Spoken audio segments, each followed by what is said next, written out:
Now we are starting type 6 convolution theorem. Convolution theorem जो है इससे पहले वाले सिलेबस में नहीं था, आप जैसे देख सकते हो यहाँ पे इट वाजंट देयर। और लास्ट टू लास्ट सिर्फ मई 2022 में पूछा गया था, वो भी जब जब हमारे एमसीक्यू बेस्ड क्वेश्चन आते थे, ठीक है। तो उसमें ही सिर्फ पूछा गया था 2 मार्क्स का। उसके बाद कभी नहीं पूछा गया, बिकॉज उसके प्रॉब्लम्स बहुत कम है, ठीक है। मुझे भी तीन चार चार पांच ही मिले, ठीक है। अगर आप देखोगे ना प्रैक्टिस प्रॉब्लम्स में, तो बहुत कम ही प्रॉब्लम्स है उसके, और उसके सोल्यूशन भी पांच ही प्रॉब्लम्स है। तो रीजन भी यही है कि इसके बहुत सारे क्वेश्चंस नहीं आए हैं अभी, और एग्जाम में भी नहीं आया प्रीवियस एग्जाम्स में, ठीक है। तो ठीक है, सीखने के लिए सीख लो, but I don't think so ये एग्जामिनेशन में आएगा कि नहीं आएगा, ठीक है। चल, डेफिनेशन ये है, if Z transform of of Z is F of के, है ना। अगर मैं आपको लूँ, Z transform of F of के होता है हमारा एफ ऑफ जेड। तो Z inverse of F of Z क्या हो जाएगा, एफ ऑफ के ना, एफ ऑफ के। यहाँ पे स्मॉल लिख दो, ठीक है, एफ कर लो। उसके बाद and z inverse of g of z, एक नया फंक्शन है g of z is g of k, okay. Then by convolution theorem f of z dot g of z is equals to f of k star g of k। ये actually कैसा है पता है, ये ना convolution theorem का उल्टा है। कौन सा, ये वाले कॉन्वोल्यूशन थ्योरम का। यहाँ पे आप एक काम करो, z को राइट हैंड साइड में शिफ्ट कर दो, ये z को राइट हैंड साइड में शिफ्ट कर दो, तो ये हो जाएगा z inverse of f of z into g of z। और राइट हैंड साइड में आपका क्या होगा, राइट हैंड साइड में होगा आपका F of K star ji of K. तो ये इनवर्स जेड ट्रांसफॉर्म है ना, तो बेसिकली उल्टा ही होगा, ऐसा और कुछ नहीं है, ओके। तो we have Z inverse of F of K and Z inverse G of Z G of K. तो by convolution theorem, inverse convolution theorem का ये जो इनवर्स वाला प्रॉपर्टी है, उससे क्या होगा, F of Z dot G of Z होगा F of K star ji of के। अब इनको कैसे सॉल्व करते हैं, इनका एक फॉर्मूला होता है, summation of K equals to 0 to N F of K G of N minus के, ठीक है। अब इसमें इंडेक्स स्वैपिंग अलाउड है, ये तो आप एफ ऑफ के, मतलब एफ ऑफ के को जो है, आप चाहिए तो एफ ऑफ के को ऐसे लिख दो, एफ ऑफ एन माइनस के, और जी ऑफ के को जी ऑफ के ही रहने दो, ठीक है। तो दोनों तरीका वैलिड है। इंडेक्स स्वैपिंग, ये तो एक को एन माइनस के मतलब जी ऑफ एन माइनस के लिखो, इसको जी ऑफ के लिखो, और इसको फिर एन माइनस के बना लो, आपकी मर्जी, ठीक है। इसमें इंडेक्स स्वैपिंग अलाउड है, दोनों से आपको सेम आंसर आएगा, ठीक है। जो प्रॉब्लम करते हैं उसके साथ साथ आपको और अच्छे तरीके से एक्सप्लेन करूंगा मैं, ठीक है।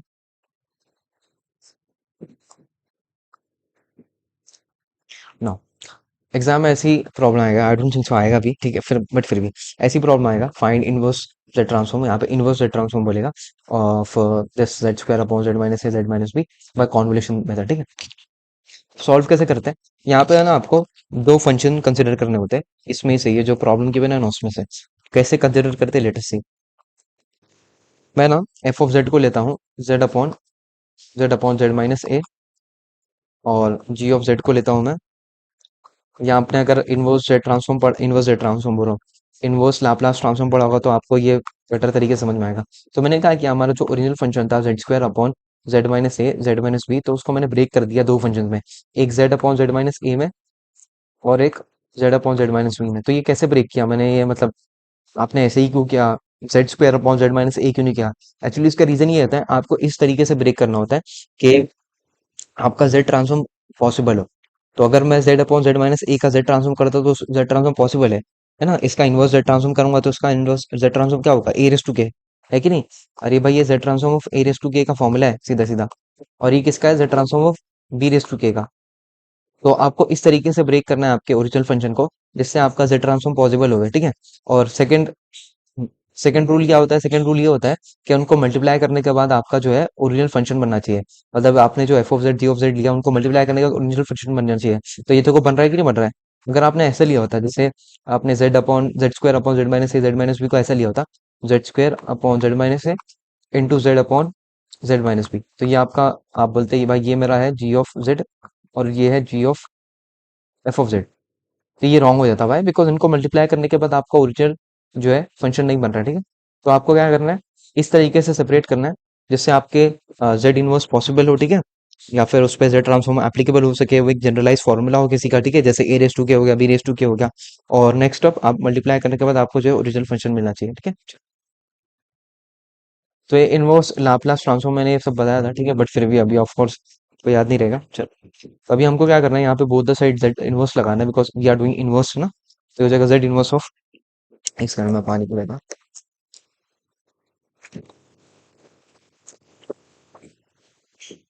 Z inverse of F of Z equals to, ये this would become Z inverse of Z upon Z minus, ठीक है।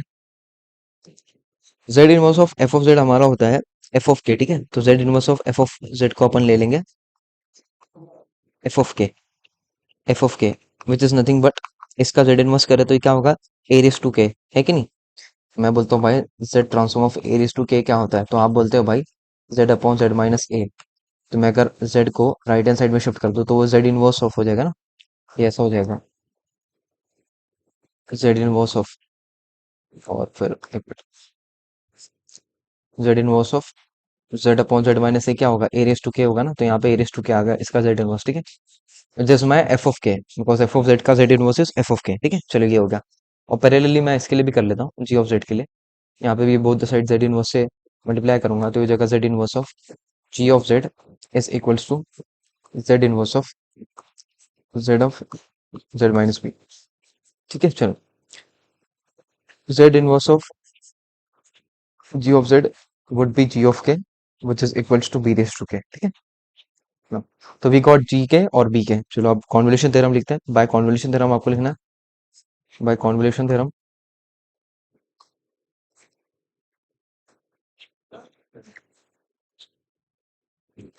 By convolution theorem Z inverse of F of Z dot G of Z would equals to F of K star G K, ठीक है। यहाँ पे star important है, dot मत डालना, ठीक है। जैसा आपको डेफिनेशन गिवन है वैसे लिखना है, ठीक है। इसका फर्दर सॉल्विंग होता है summation from K equals to zero to N, ठीक है, F of K G of N minus के, ठीक है। चलो ना, इसका मतलब क्या हुआ, इसका मतलब ये होगा कि वही again zero to N F of K हमारा आया था ए रेस टू के, तो यहाँ पे ए रेस टू के आ जाएगा। और वो जो था ना बी रेस टू के, तो वहां पे के प्लेस पे आपको एन माइनस के लिखना पड़ेगा। जो बी रेस टू के था, के को रिप्लेस करके एन माइनस के लिखना है, बिकॉज आप भी आपका जो जी ऑफ के है वो ट्रांसफॉर्म हो गया है जी ऑफ एन माइनस के में, ठीक है। तो वो जाएगा B raise to N minus K. Next up अभी क्या करेंगे अपन, और लेफ्ट हैंड साइड में तो देखो वो ऐसे ही चलता आएगा, क्या चलता आएगा, एफ ऑफ जेड और जी ऑफ जेड। तो एफ ऑफ जेड था Z upon Z minus A, और बी ऑफ जेड था Z upon Z minus B, ठीक है। तो ये सब चलता आएगा, ठीक है। वो बार बार नहीं लिखते बैठूंगा, कोई मसला नहीं, ठीक है। नेक्स्ट अब इसके बाद क्या करेंगे भाई साहब, इसके बाद ये करेंगे कि इसको ना ब्रेक कर देंगे। कैसे ब्रेक करेंगे, यहाँ पे ना बी रेस टू एन और बी रेस टू माइनस के बनेगा। अगर मैं बेस को जो है सेपरेट कर दो पावर्स के साथ, तो ऐसा बनेगा कि नहीं, B raise to N to B raise to K minus K. तो इससे होगा क्या, इससे ये होगा कि बी रेस टू एन बाहर आ जाएगा, बी रेस टू एन बाहर आ जाएगा, और summation zero to N A raise to K, A raise to K, A raise to K into B raise to minus K का होगा। भाई ये बी रेस टू एन को बाहर कैसे ले लिया, बिकॉज ये कांस्टेंट है। वाई कांस्टेंट है, बिकॉज आपकी जो रेंज है ना वो के की है, ठीक है। तो के के अलावा जो फंक्शन है उसको अपन बाहर ले सकते हैं, ठीक है। चलो नेक्स्ट अप आप भी के ले लो, K equals to, next up B raise to N as it is ऐसे ही रहेगा, summation K equals to zero to N. अब मैं इसको इम्प्रोवाइज तरीके से A upon B whole raise to K लिख सकता हूँ, ठीक है। बिकॉज बी जो है डिनोमिनेटर में चला जाएगा तो बी रेस टू के हो जाएगा, और इसका भी पावर के है, इसका भी पावर के है, तो दोनों पावर्स को मैं कॉमन ले सकता हूँ के, ठीक है। ऐसा कर सकते हैं ना हाँ। अब इसके बाद क्या होगा, इसके बाद अभी अपन समीशन ओपन करेंगे, तो पहले के प्लेस पे वन पुट करेंगे, तो ये हो जाएगा A upon B whole raise to zero, one बोल दिया मैंने, जीरो पुट करेंगे, ठीक है। फिर A upon B whole raise to one, फिर ए अपॉन बी का स्क्वायर, फिर ए अपॉन बी का whole cube and so on, ठीक है। नेक्स्ट अप इसके बाद क्या करेंगे भाई साहब, इसके बाद इसके बाद बी रेस टू एन बाहर मल्टीप्लाइड रहेगा, ये A upon B whole raise to zero one हो जाएगा, ठीक है। फिर ये बाकी सब एज इट इज ऐसे ही चलता रहेगा, ठीक है। इसको मैं कॉपी कर लेता हूँ।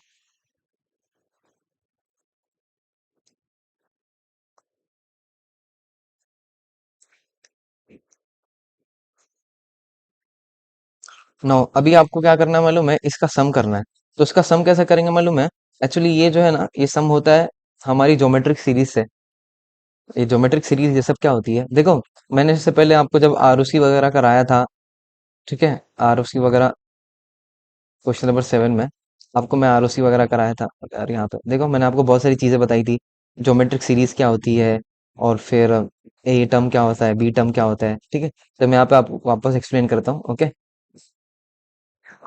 तो बेसिकली ये ज्योमेट्रिक सीरीज है। ज्योमेट्रिक सीरीज का मतलब ये होता है जिसमें आपका फर्स्ट टर्म ए हो, ठीक है। मैं अगर आपको बोलूँ, आपके पास एक सीरीज है, A plus R is to one plus R square plus R cube, ठीक है, plus dot dot dot R is to N, ठीक है ना। तो ये एक ज्योमेट्रिक सीरीज है। ज्योमेट्रिक सीरीज वो सीरीज होती है जिसका फर्स्ट टर्म जो है ए होता है, और कॉमन रेशो जो है वो आर होता है। कॉमन रेशो जो है वो आर होता है। तो भाई ये सब क्या है, तो इससे होगा क्या है, इससे ये होगा कि जब भी आपके पास ऐसी सीरीज है, ठीक है, मतलब फाइनाइट सीरीज है, और जिसका फर्स्ट टर्म ए है और कॉमन रेशो आर है, ठीक है, ज्योमेट्रिक फाइनाइट सीरीज है, तो उसका एक फॉर्मूला बन जाता है। कौन सा फॉर्मूला? ये वाला फॉर्मूला। ये आपको नहीं समझेगा सही में, मेरे को भी नहीं समझा था पहले बार, पर ठीक है, अभी मैं एक्सप्लेन करने की कोशिश करता हूँ। तो ये वाला फॉर्मूला बन जाएगा, कौन सा? S N equals to, because अपने को इसको सम करना है, तो सम करने के लिए भाई कुछ तो होना चाहिए। बिकॉज आप बोलेंगे नाजी भाई ये जो सीरीज सीरीज कुछ भी नहीं, अरे भाई सीरीज कैसे बनेगी, ये तो सीरीज एक्सपांशन हो गई है। बट इसमें जेड टू माइनस के का कोई नहीं, वो सब नहीं आएगा इसमें। इसमें कुछ भलता ही सॉल्विंग होता है, तो इसलिए तो बोला, तो थोड़ा सा अजीब सा है ये कॉन्वोल्यूशन थ्योरम। तो यहाँ पे इसका फॉर्मूला हो जाएगा समीशन का, S N equals to A raise to R raise to N minus one R minus one, ठीक है। ये दोनों फॉर्मूले में फर्क क्या है वो आगे एक्सप्लेन करूंगा। तो बेसिकली एक ज्योमेट्रिक प्रोग्रेशन है, ज्योमेट्रिक प्रोग्रेशन, और वो भी finite geometric progression. By finite because ये एक पॉइंट पे आके स्टॉप हो जा रहा है, ठीक है, एक पॉइंट पे आगे स्टॉप हो जा रहा है, तो इसलिए फाइनाइट ज्योमेट्रिक प्रोग्रेशन। और इससे पहले जो मैंने किया था ना, वो इनफाइनाइट ज्योमेट्रिक प्रोग्रेशन था। कौन सा वाला? ये वाला। ये वाली जो सीरीज है ना, ये सब सीरीज हमारी, मैंने आपको बताया था, ये आरओसी वगैरह के लिए, ये हमारी इनफाइनाइट ज्योमेट्रिक प्रोग्रेशन है, बिकॉज ये कंटिन्यू होती रहेगी। उसका कॉमन रेशियो आर आएगा, फर्स्ट टर्म ए आएगा, वो जाती रहेगी, ठीक है, ऐसा। उसका फॉर्मूला होता है S equals to A upon one minus R, वो मैंने आप एक्सप्लेन किया था, आप एक बार जाके देख सकते हो, ठीक है उसको। बट यहाँ पे क्या, ये फाइनाइट है, फाइनाइट ज्योमेट्रिक सीरीज है। Why? Because it is getting stop at some point, ठीक है, आर इज टू एन पे जाके स्टॉप हो जाता है, ठीक है। अच्छा, इसके बाद अब ये फर्स्ट टर्म ए क्या है, कॉमन रेशियो आर क्या है, बेसिकली ये जो फॉर्मूला है ना, वो इससे ही बनता है। फर्स्ट टर्म आपका ए होता है, तो यहाँ पे ए आ गया, ठीक है। और ये कॉमन रेशियो आर क्या है? कॉमन रेशियो बेसिकली मतलब कि अगर आप थर्ड और सेकंड को डिवाइड करोगे तो आपको आर मिलेगा। थर्ड और सेकंड और थर्ड और सेकंड को आप डिवाइड करोगे तो आर मिलेगा। फोर्थ और थर्ड टर्म को डिवाइड करोगे तो आपको आर मिलेगा। चेक करके देख लो। फोर्थ टर्म हमारा आर क्यूब है, R cube upon R square करोगे तो आर मिलेगा। फिर फिफ्थ टर्म जो होगा वो होगा R is to four. R is to four को आप आर क्यूब से डिवाइड करोगे तो आर मिलेगा। तो बेसिकली पूरी सीरीज में ये ए को छोड़ छोड़ के आपका third term division division by second term, फिर fourth term division by second third term, fifth का फोर्थ से, सिक्स का फिफ्थ से, तो सब में जो है आपको कॉमन रेशियो आर मिलेगा, ठीक है। तो ऐसी सीरीज जिसमें कॉमन रेशियो आपका आर होता है, फर्स्ट टर्म ए होता है, ठीक है। ये फर्स्ट टर्म ए जरूरी नहीं ए ही रहे, यहाँ पे वन हो सकता है, ठीक है, जैसे अभी अभी आप भी यहाँ पे हमारे वन है, ठीक है, वन है, ठीक। जो भी फर्स्ट टर्म रहेगा अपन यहाँ पे लिख देते हैं एक ही जगह पर। उसके बाद कॉमन रेशियो कैसे निकालते हैं? आपको जो है थर्ड को सेकंड से डिवाइड करना है, फोर्थ को थर्ड से। अब यहाँ पे चेक करेंगे तो यहाँ पे कॉमन रेशियो बन रहा है कि नहीं बन रहा है? यस, कॉमन रेशियो बन रहा है। अगर आप थर्ड को सेकंड से डिवाइड करोगे ना, मतलब ए अपॉन बी का स्क्वायर अपॉन ए अपॉन बी करोगे ना, तो आपको ए अपॉन बी रिजल्ट आएगा। समझ रहे हो मेरी बात को? अब ए अपॉन बी का क्यूब, मतलब फोर्थ को थर्ड से करोगे तो इसका भी आपको ए अपॉन बी आएगा। तो इसमें भी कॉमन रेशियो मिल रहा है ना, कॉमन रेशियो मिल रहा है, और फर्स्ट टर्म हमारा ए हो गया, दैट इज वन। तो ये भी हमारी ज्योमेट्रिक सीरीज है, वो भी फाइनाइट ज्योमेट्रिक सीरीज है, ठीक है, या फिर इसको ज्योमेट्रिक प्रोग्रेशन भी बोलते हैं, ओके चल। तो जब जो कोई सीरीज ऐसे ज्योमेट्रिकली आगे बढ़ती रहती है, तो उसको हम बोलते हैं कि ये this is the geometric progression या फिर ज्योमेट्रिक सीरीज, ठीक है। और वो भी फाइनाइट वाली, because it is getting stopped at some point, ठीक है। यहाँ पे मैं लास्ट वाला चाहिए तो वो भी लिख देता हूँ वैल्यू, ठीक है, बिकॉज फिर उससे लगेगा आपको कि ये स्टॉप थोड़ी ना हो रही है। ये A upon B whole raise to N पे जाके स्टॉप हो जाएगी। वाई एन पे जाके स्टॉप हो जाएगी? बिकॉज यहाँ पे हमारा जो समीशन है ना, वो कहाँ से कहाँ तक हो रहा है, जीरो टू एन तक है। तो पहले हम जीरो पुट करें के की जगह पे, फिर वन, फिर टू, फिर थ्री, और लास्ट में जाके हम एन पुट कर देंगे के की जगह पर, ठीक है। तो यहाँ पे एन आ जाएगा।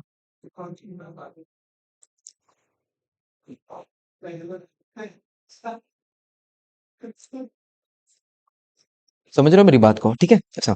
तो कॉमन रेशियो क्या होता है? Second term upon first term आप करोगे, third term upon second term करोगे तो आपको सेम रेशो मिलना चाहिए। तो any term upon previous term अगर करोगे ना आप, तो आपको सेम रेशो आएगा, which is known as common ratio. तो कोई भी प्रोग्रेशन, अगर कोई प्रोग्रेशन में उसकी प्रोग्रेसिवनेस उसके कॉमन रेशियो से हो रही होती है, इज कॉल्ड ज्योमेट्रिक प्रोग्रेशन, ठीक है, या फिर ज्योमेट्रिक सीरीज। वापस से कोई भी प्रोग्रेशन में उसकी प्रोग्रेसिवनेस उसके कॉमन रेशियो से हो रही होती है, बिकॉज इसमें जितनी भी प्रोग्रेशन हो रही है उसके कॉमन रेशियो से हो रही है। ए अपॉन बी पहले वन है, फिर स्क्वायर है, फिर क्यूब है, ठीक है। तो वो कॉमन रेशियो से हो रही है ना, तो उसको हम बोलते हैं ज्योमेट्रिक प्रोग्रेशन, ऐसा, ठीक है। चलो, ये नोट्स में मैंने बहुत सारी चीजें लिखी है, वो आप देख सकते हो वहां पे जाके, हैंड रिटन नोट्स में, इसके रिगार्डिंग। तो भाई इसका इसका कैसे होगा, हमारा फॉर्मूला कैसे बनेगा? इसका फॉर्मूला बनेगा बी रेस टू एन बाहर ही रहेगा, और यहाँ पे, अच्छा यहाँ पे ना हमारे एन टर्म्स नहीं है, एन प्लस वन टर्म्स है। वाई? बिकॉज ये वन से लेके एन तक एन होंगे, ठीक है, ये वन से लेके एन तक एन होंगे, और ये प्लस वन।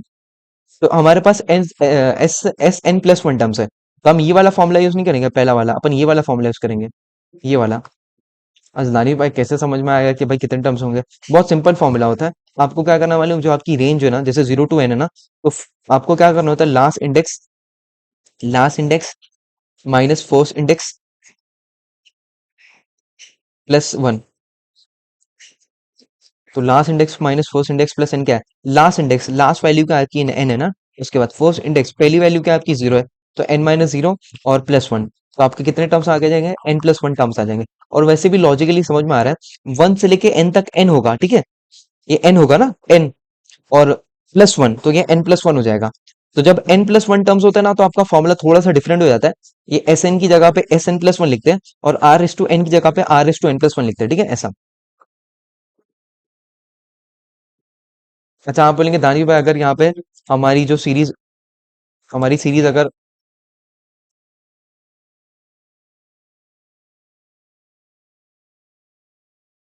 अगर वन टू एन करते हैं, तो हमारा यहाँ पे लास्ट इंडेक्स जो है वो एन होता, और फर्स्ट इंडेक्स जो है प्लस वन होता है, उसको माइनस करना होता है, और प्लस वन। तो यहाँ पे एन टर्म्स बन रहे होते हैं। तो अगर यहाँ पे मैं वन को हटा दूं, तो आपके एन टर्म्स बनेंगे ना, यहाँ पे वन से लेके एन तक एन। तो इसको ये हट गया, मतलब प्लस वन हट जाता तो एन टर्म्स मिलते हैं। तो यहाँ पे प्लस वन आ गया, तो एन प्लस वन टर्म्स मिलेंगे आपको, ठीक है, ऐसा। तो थोड़ा कॉम्प्लेक्स टॉपिक ही है, कॉम्प्लेक्स टॉपिक्स नहीं, बस आपको अंडरस्टैंडिंग होनी चाहिए। कॉमन रेशियो किसको बोलते हैं, ज्योमेट्रिक प्रोग्रेशन या फिर ज्योमेट्रिक सीरीज क्या होती है, फाइनाइट ज्योमेट्रिक सीरीज क्या होती है, कॉमन रेशियो कैसे निकालना होता है, any term upon previous term क्या होता है, सेम रेशियो को अपन कॉमन रेशियो बोलते हैं, ठीक है, ऐसा। और मैंने आपको बताया, कोई भी प्रोग्रेशन में उसकी प्रोग्रेसिवनेस उसके कॉमन रेशियो से हो रही है, तो उसको बोलते हैं ज्योमेट्रिक प्रोग्रेशन और ज्योमेट्रिक सीरीज, ठीक है, ऐसा।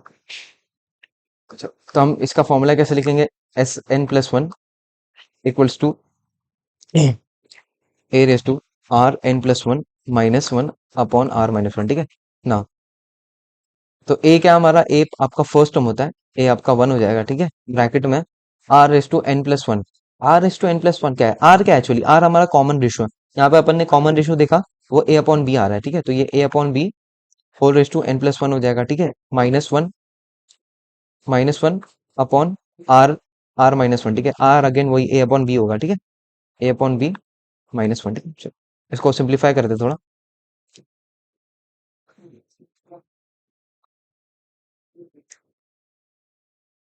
तो थोड़ा सा ये ऑफ टॉपिक गया होगा ये भाई, अचानक से इतनी सारी चीजें क्या है, geometric progression, N plus one terms, फलाना ढिमकाना, ए टर्म कॉमन रेशो, ठीक है, मतलब थोड़ा लगता है स्टार्टिंग में, बट ठीक है, एनीवेज हो जाएगा आपको, ठीक है।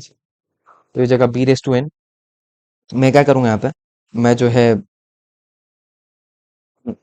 मैं काम करता हूँ, ये वन तो ठीक है, एनीवेज वो रहेगा। मैं A raise to N plus one minus B raise to N plus one upon B raise to N plus one करता हूँ। तो बेसिकली मैंने क्या किया, जो पावर थे उसको ए के साथ और बी के साथ स्प्लिट कर दिया, ठीक है, और फिर B raise to N plus one को मैंने मल्टीप्लाई कर दिया वन के साथ। तो ये जगह A raise to N plus one minus B raise to N plus, और डिनोमिनेटर में बी आ जाएगा, ठीक है, और इसके डिनोमिनेटर में मैं बी को जो है ए के साथ मल्टीप्लाई कर देता हूँ, ठीक है, तो जगह ए माइनस बी अपॉन बी, ठीक है, बस। तो इतना समझ में आया आपको? नेक्स्ट अप, एक मिनट,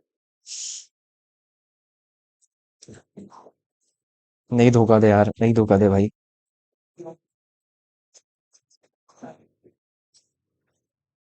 एक सेकंड।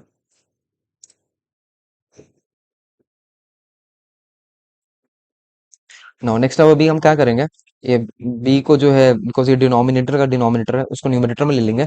तो ये b रेस टू एन और b जाके मल्टीप्लाई होकर b raise to N plus one हो जाएंगे, ठीक है, और ब्रैकेट में A raise to N plus one, B raise to N plus one, और डिनोमिनेटर में ये B raise to N plus one को ले लो, बिकॉज ये न्यूमिनेटर का डिनोमिनेटर तो नीचे आ जाएगा, हो जाएगा B raise to N plus one, और ये ए माइनस बी आगे भी ऐसे ही रहेगा। अभी दोनों कैंसिल हो जाएंगे, ठीक है। उसके बाद बस ये हो गया आपका final answer, A raise to N plus one, B raise to N plus one upon A minus B. तो ये जो भी था Z inverse of Z square upon Z minus A, Z minus B. तो अगेन सीखने के तो सीख लिया, but I don't think so इतना कुछ आएगा आपको, ठीक है। चलो, इसी के साथ हमारा पूरा चैप्टर खत्म होता है finally. We finish this chapter before GTA 6, because ये फिनिश ही नहीं हो रहा था ना। तो ये एस एन और एस एन प्लस वन का आपको समझ में आ रहेगा डिफरेंस कब यूज करते हैं। एन प्लस वन टर्म्स के लिए ये वाला फॉर्मूला है, एन के लिए ये वाला फॉर्मूला है, ठीक है। और टर्म्स कैसे डिसाइड करते हैं, रेंज से, ठीक है, last index minus first index plus one.